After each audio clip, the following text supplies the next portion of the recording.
B Ed ডিগ্রিধারী যে সমস্ত প্রাথমিক শিক্ষকরা এ ক্যাটাগরির স্যালারি পাচ্ছেন তাদেরকে নিয়ে কিন্তু একটা সার্ভে করা হচ্ছে। সার্ভে করছেন এসআই অফ স্কুলস এনারা, অর্থাৎ বিভিন্ন যে এসআই অফিস রয়েছে সেখানের থেকে তার আন্ডারে থাকা প্রাথমিক যে বিদ্যালয়গুলি, সেখানে যদি কেউ বিএড টিচার যারা এ ক্যাটাগরির স্যালারি পাচ্ছেন তাদের সেই সার্ভেটা করা হচ্ছে। এখানে দেখুন সেই সার্ভের ফরম্যাটটা দেওয়া হয়েছে, হেডিং দেওয়া হয়েছে survey on teachers having B Ed degree getting A category scale appointed after 1/7/1996, অর্থাৎ 1 জুলাই 1996 সালের পর থেকে যে সমস্ত বিএড শিক্ষকরা এ ক্যাটাগরি স্কেল পাচ্ছেন তাদেরকে নিয়ে এই সার্ভে।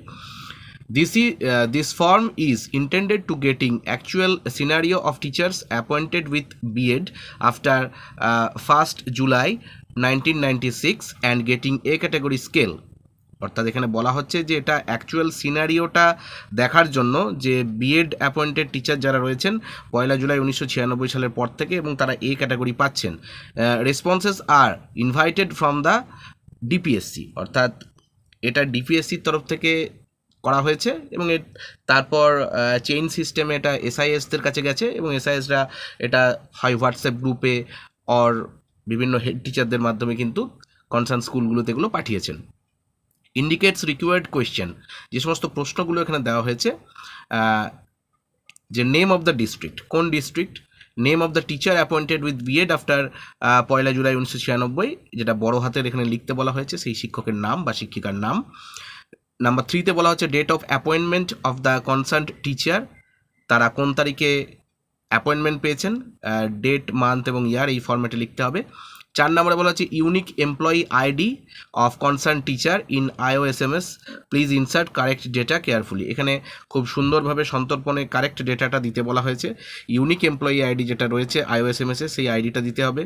5 নম্বরে বলা হচ্ছে name of the school written in block letters only, বড় হাতের লিখতে হবে, বিদ্যালয়ের নামটা এখানে লিখতে হবে। 6 নম্বরে বলা হচ্ছে 11 digit UDISE code of the school, যে স্কুলে সেই শিক্ষক বা শিক্ষিকা কর্মরত সেই স্কুলের 11 সংখ্যার যে ইউডাইস কোডটা রয়েছে সেটা দিতে হবে। 7 নম্বরে বলা হচ্ছে date of completion of B Ed degree of the concern teacher, কোন তারিখে সেই শিক্ষক বা শিক্ষিকা বিএড ডিগ্রিটা কমপ্লিট করেছে, এটাও ডেট, মান্থ অ্যান্ড ইয়ার এই ফরম্যাটে দিতে হবে। এরপরে বলা হচ্ছে whether the concern teacher completed 6 months bridge course from a NCT recognised institution, yes or no, এরপর কি সেই শিক্ষক 6 মাসের ব্রিজ কোর্স কোনো এনসিটি রেকগনাইজড ইনস্টিটিউশন থেকে কমপ্লিট করেছে, হ্যাঁ অথবা না, অর্থাৎ ইয়েস বা নো এটা দিতে হবে।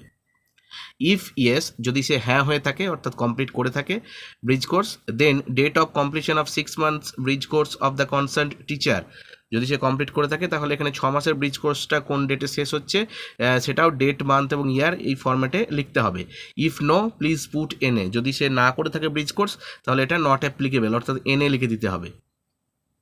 10 নম্বরে বলা হচ্ছে if yes then write name of the NCT recognised institution, আবার যদি সে ওই জায়গাটা হ্যাঁ হয়ে থাকে অর্থাৎ সে যদি ব্রিজ কোর্স করে থাকে তাহলে সেই এনসিটি রেকগনাইজড শিক্ষা প্রতিষ্ঠানের নামটা লিখতে হবে, আর যদি না হয়ে থাকে if no please put NA, তাহলে এটা নট অ্যাপ্লিকেবল, এনএ লিখে দিলেই হবে। 11 নম্বরে বলা হচ্ছে whether getting A category scale, yes or no, A ক্যাটাগরির কি সে স্কেল পাচ্ছে, হ্যাঁ অথবা না এটা লিখতে হবে, ইয়েস বা নো।